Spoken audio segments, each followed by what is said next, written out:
My name is Julie. I currently work with my husband Scott at his family's small business. This business is managed by my father-in-law Paul. It's a cozy place with about 5 employees. Paul doesn't get involved much in the daily work. Instead, Scott, who will soon take over as president, works hard. He looks for new clients and projects, showing his dedication to growing the business. When we have a big project, all the employees come together enthusiastically, creating a vibrant atmosphere. I have been working here for 12 years since I got married. Hey, Julie, how long do you plan on clinging to our family business? My mother-in-law, Olivia, asked this as I came home early to make dinner while Scott was still at the office. Olivia had retired from the business when Scott and I got married and seemed happy about her retirement, but now, with more free time, she often criticized me. "What do you mean by clinging?" I asked, trying to stay calm. Olivia sharply replied, "Exactly what it sounds like. You must have married Scott because you couldn't find a job anywhere else, and now you're just taking advantage of our company." I sighed to myself. These kinds of comments from her were becoming more common. When I married, I left my previous job and joined Scott's family business by choice, not because I was fired. For some reason, Olivia thought I was completely unskilled at my job. I said before that it's not that I couldn't work somewhere else. I chose to join Scott's company, I told her. But she answered dismissively, "I can see right through your real intentions." She thought she knew everything about me and walked back to the living room. However, the problems with my mother-in-law weren't just her words. She had quit her job, promising to look after the house, but she never helped out. My father-in-law often asked her to do some chores since she was home all day, but she stubbornly refused, saying, "I've worked all my life. Now it's the daughter-in-law's turn to do the housework." As a result, I usually ended up making dinner. Olivia seemed to make and eat her own lunch as she liked, but she never cleaned up afterward. Each day, as I returned from my errands, the sight of piled-up plates and utensils greeted me, stirring a mix of frustration and resignation. Gathering my courage, I decided to address this domestic issue one sunny afternoon. "Olivia," I began hesitantly, trying to sound as diplomatic as possible, "I've noticed the dishes often get left in the sink. It would be really helpful if you could tidy up after your meals. It's just a small request, but it would mean a lot to me." To my dismay, Olivia's response was far from understanding. Her eyes flashed with anger as she snapped, "Are you trying to give me orders in my own house? You're just a daughter-in-law. How dare you dictate what I should do?" Her sharp and unyielding words reminded me of the delicate balance in our family dynamics. "I wish Helen were here instead of you," Olivia continued, her voice laced with a mix of longing and bitterness. Helen, Scott's younger sister and my sister-in-law, was a spirited and ambitious woman. Our encounters had been limited to brief formal meetings, and she was notably absent from our wedding, having canceled at the last minute. I later learned from Scott that she had overindulged with friends the night before and was nursing a hangover, unable to attend. Despite this, Helen pursued her dreams fiercely, relocating to Jersey after her college graduation to dive into the bustling world of fashion design. Trying to change the subject, I mentioned Helen's hard work and dedication. "Helen's really making a name for herself in Jersey, working hard in her field," I said, hoping to ease the tension. However, Olivia's views on Jersey were negative. Jersey, that cold, impersonal city. It's no place for someone as warm-hearted as Helen. "And you're from Jersey too, aren't you? Now it all makes sense. You're always so distant towards me." Caught in this tiring conversation, I realized that if I didn't start preparing dinner soon, we'd be eating much later than usual. While dealing with my own frustrations, I managed to stay calm. "Mom, let's continue this conversation later. I need to focus on getting dinner ready or we'll be eating quite late tonight."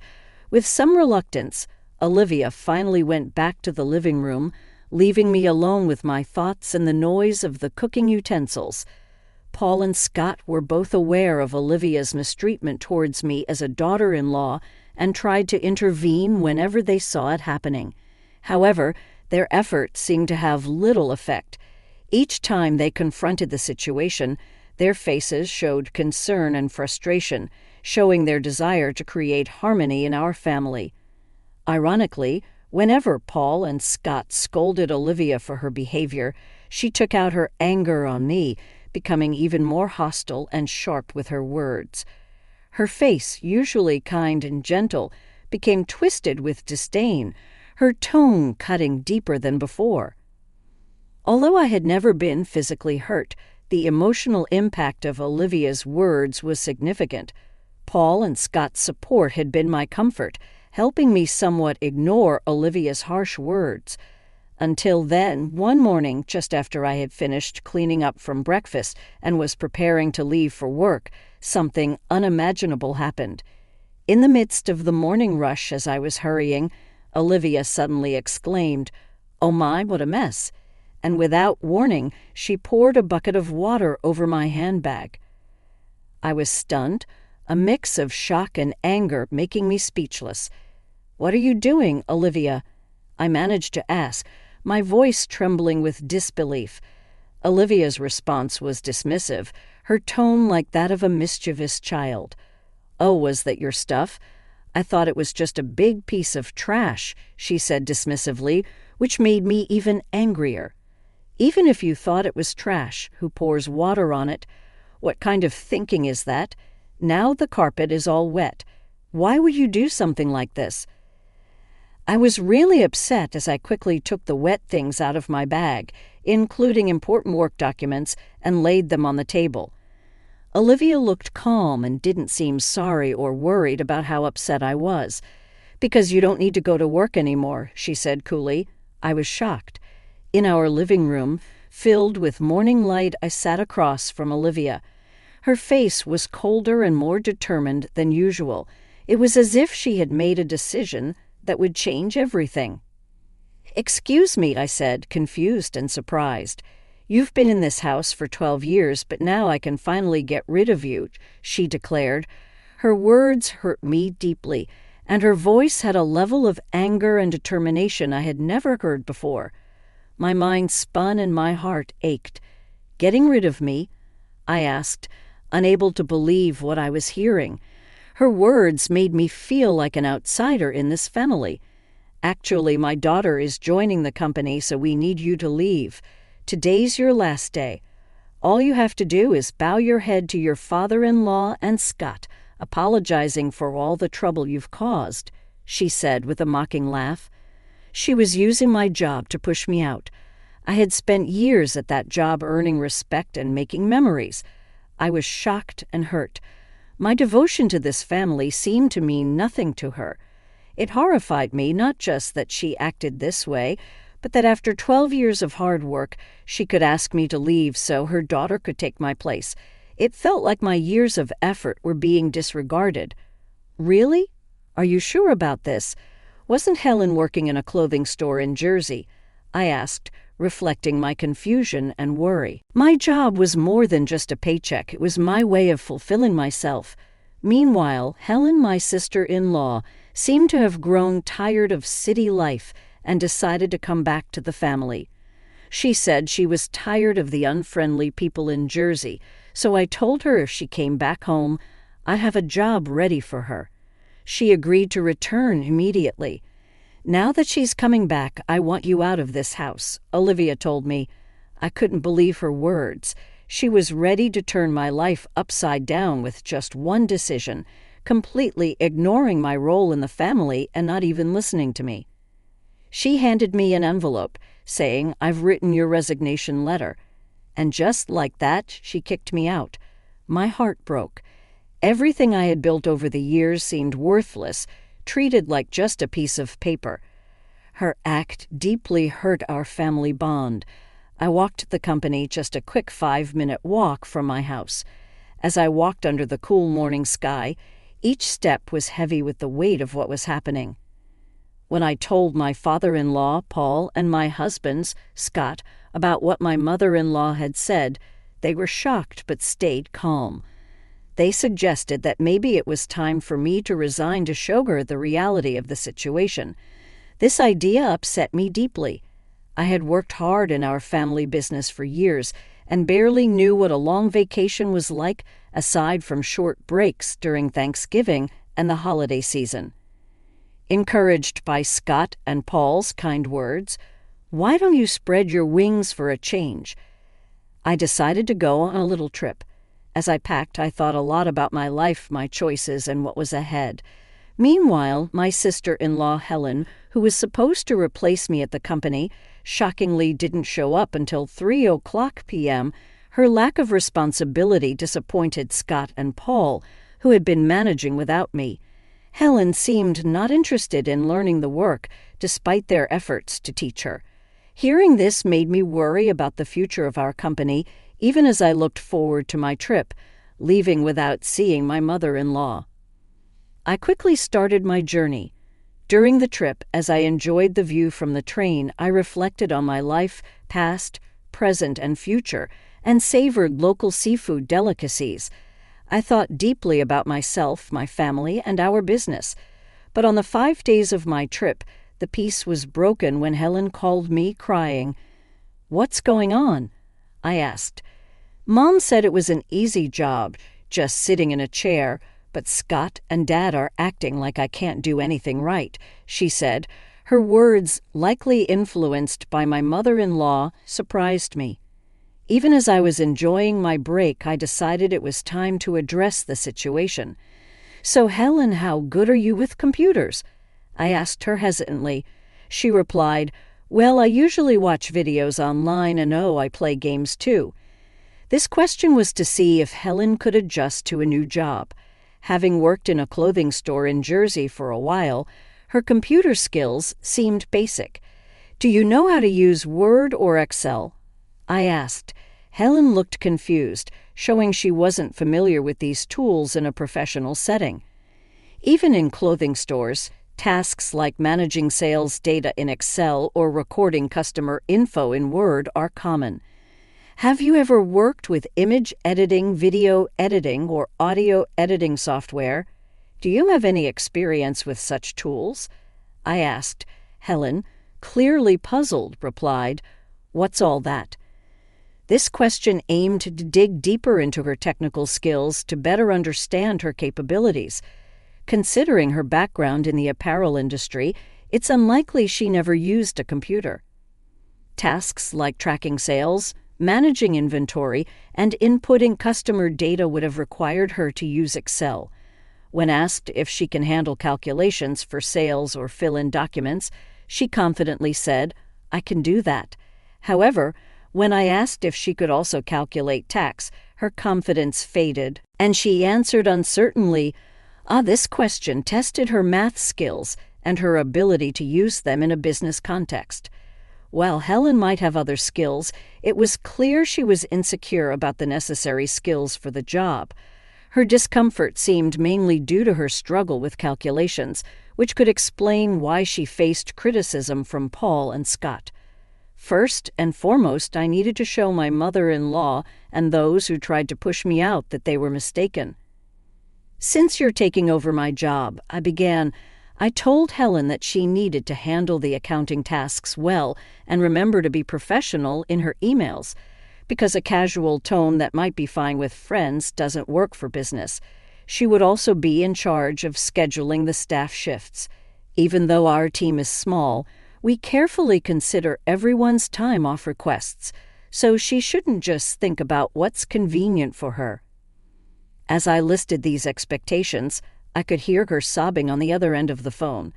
But I was told I wouldn't have to do anything. "Why are there so many tasks? I didn't come back home for this," she said, and then abruptly ended the call. Over the next 4 days, I decided to enjoy sightseeing in Jersey, the place Helen had left. My time there showed me that not everyone in Jersey is unfriendly. Actually, finding someone as cold-hearted as my mother-in-law and Helen seemed rare. A week after I left my job, I returned to my in-laws' house. When I arrived, Olivia, looking very upset, confronted me angrily. "How dare you make my daughter cry? You won't get away with this," she yelled, her eyes full of anger and misunderstanding. She tried to grab me, but Scott and Paul quickly stepped in to calm her down. Though her anger didn't seem to lessen, Scott sighed deeply before saying, "Helen is upset because she was scolded for trying to boss her employees around despite not being able to do the job right. It's not Julie's fault. Besides, Julie hasn't been here for a week, so she couldn't have upset Helen." "Mom, you really need to stop these groundless accusations," but Olivia kept blaming me. "It's because of her. This woman is the reason for Helen's trouble," she claimed, her voice emotional and filled with baseless suspicions. "Where is Helen, by the way?" I asked, looking around the living room, but Helen was nowhere to be seen. Her absence added more confusion to an already puzzling situation. While it didn't matter to me that Olivia was upset about Helen, I knew Helen didn't have many options since she had ended her lease at her apartment in Jersey. I thought Helen would be at her parents' house, but she wasn't there, which made me wonder. Helen's locked herself in her room. She's been crying and saying she doesn't want to go to work anymore, Scott explained. It seemed like Helen had avoided learning the job properly. It was understandable, though, because she didn't have the skills needed to replace me. "You've been turning Scott and Paul against me, haven't you? Otherwise, they wouldn't say the company ran better with you than with Helen, who can't do the job," Olivia accused me sharply. Her words were filled with long-standing misunderstandings and prejudices, leaving me completely baffled. She seemed to have always seen me as an opponent, her words reflecting years of wrong ideas. Scott let out a heavy sigh, his face showing his tiredness and frustration with the complicated emotions in our family. He had tried many times to clear up the misunderstandings among family members, but it didn't seem to work very well. "Mom, I know it might sound odd coming from me, but Julie is truly exceptional at her work. She's certified in bookkeeping, and her secretarial skills are top-notch. Moreover, she studied Spanish and even has experience studying abroad. When it comes to dealing with multiple languages at our company, Julie handles everything," Scott said with a sense of pride. His mother, Olivia, looked very surprised. She had assumed that I quit my job as soon as I joined the family, so she had no idea about my contributions and achievements at work. "What? That sounds like something straight out of a TV drama," I thought, recalling my college days. I was so focused on getting various certifications that I immersed myself in my studies, so much that I barely had time for clubs or a romantic relationship. It was during this busy time that I met Scott, who came to my company for business. As I found myself sharing the story of how Scott and I first met, I realized that this wasn't what Olivia wanted to hear, so I quickly got back to the main point. In short, I was responsible for a lot of tasks at the company, from handling accounting to scheduling, working with other companies, and managing employee shifts. Thanks to that, I could reach out to other businesses for deals, making the work environment much more comfortable than when Olivia was around, Scott added, leaving Olivia speechless. Just then, Paul, Scott's father, made a comment that surprised me. "We're going to shut down the company soon, actually. Helen made a big mistake. Even though she was supposed to prepare some documents, she decided to handle phone calls because it seemed more fun. While Scott and I were away, she ended up being rude to the person in charge from another company. Of course, I got a call to confirm this.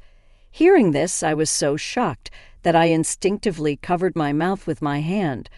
I can't believe Helen would do something like that, I murmured, filled with disbelief. The thought that Helen's actions might lead to the downfall of our company went through my mind, filling me with dread. However, as I was lost in these anxious thoughts, the story took an unexpected turn.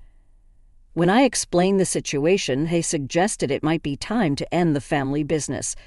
"We had mentioned this to you before, right? about being absorbed by another company, they said. Then the president of the company stepped forward, saying he was interested if Julie and I were involved. This was an unexpected but long-hoped-for development.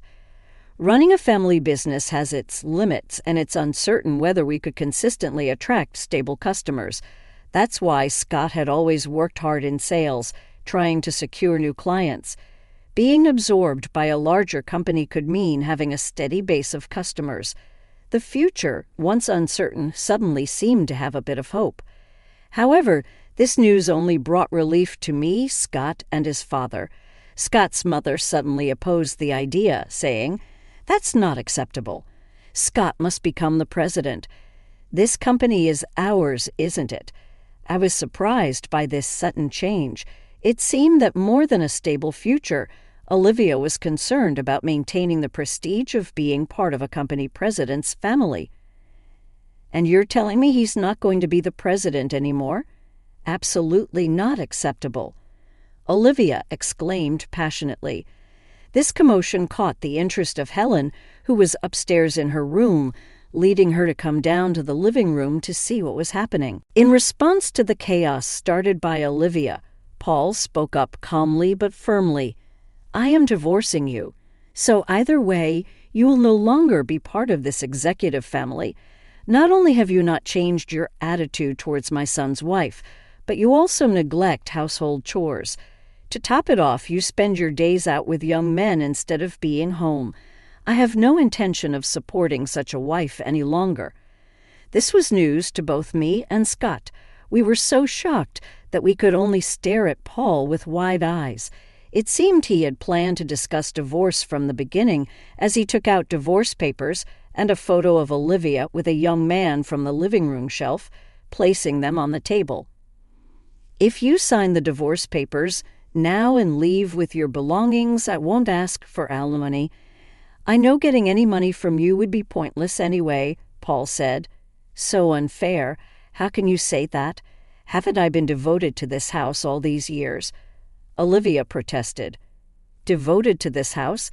Have you done any real housework in the last 12 years? Does spending someone else's money on young men count as devotion to the house?" Paul countered. It was the first time we saw him this angry. Seeing this, Helen, who had come down to the living room, was visibly shaking from shock. "Helen, you're part of this too. You came back home because you couldn't make it in Jersey, and now you can't find a job but still act superior. In the end, you stopped working entirely. Who did you inherit this escapism from? It's time for you to leave this house too," he continued. Next, we saw Helen's shock and resistance. She believed she was an important member of the family. The reality was different. "Wait a minute, Dad. I might be a lost cause, but I'm your precious daughter, right?" she said. The family conflict deepened as Helen tried to assert her place, revealing her betrayal towards her mother. "Helen, are you betraying me now?" Olivia exclaimed, feeling betrayed by her daughter at the last moment. However, as the two started to argue loudly, Paul sternly silenced them with a shout. "If I just kick you out, it'll cause trouble for everyone. So I've asked an acquaintance to take you in. They'll be here soon to pick you up. Get your minimum belongings ready." Left with no choice, Olivia and Helen began packing their belongings. Then an acquaintance of Paul arrived to take Olivia and Helen away. The person who came to pick them up was running a factory with dormitories, and it seemed they would be working there. Meanwhile, Scott, Paul, and I talked to the employees about the company being absorbed and prepared for the busy days ahead for our future. Finally, I found out I was pregnant. When I told the president of the company, he was delighted and promised to send someone to replace me, which was a huge relief. Currently, Scott and Paul are working even harder for the sake of our upcoming child.